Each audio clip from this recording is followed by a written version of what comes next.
వెంకీ గారు, పుష్ప అనగానే David Warner గారు గుర్తొస్తారు మనకి. రీసెంట్గా ఒక డేవిడ్ వార్నర్ గారు యాక్టింగ్ చేస్తున్నారని ఒక పిక్ లీక్ అవ్వగానే అందరు పుష్ప అన్నారు. బట్ కట్ చేస్తే ఏంటంటే నెక్స్ట్ డే తెలిసింది ఏంటంటే రాబిన్హుడ్లో ఆయన క్యామియో చేస్తున్నారని. సో ఆ క్యామియో వెనకాల ఏంటి సీక్రెట్ ఏంటి, ఎలా ఉండబోతుంది ఆ క్యారెక్టర్, ఆ చాయిస్ ఎవరిది? David Warner. బేసిక్ ఇది టైం వచ్చినప్పుడు రివీల్ చేస్తాం. గుర్తులేదు మర్చిపోయాను. అండ్ ఈ సినిమాలో మీరు ట్రంప్ కార్డ్ అంటున్నారు, ఒక సాంగ్, ఐటమ్ సాంగ్ కేతికా గారితో చేయించినట్టున్నారు. సో ఎప్పుడు రిలీజ్ చేస్తున్నారు ఆ సాంగ్?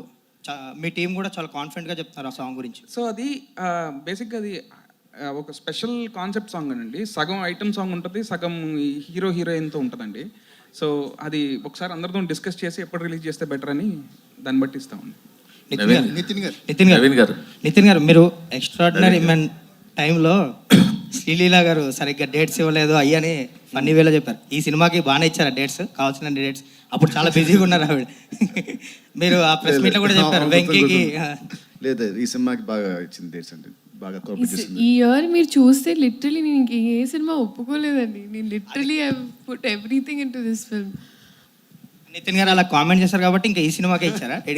లేదు, ఆయన అప్పటికి నాకు నవీన్ గారు ఇక్కడ నితిన్ గారు సార్ అంటే ఒక బడ్జెట్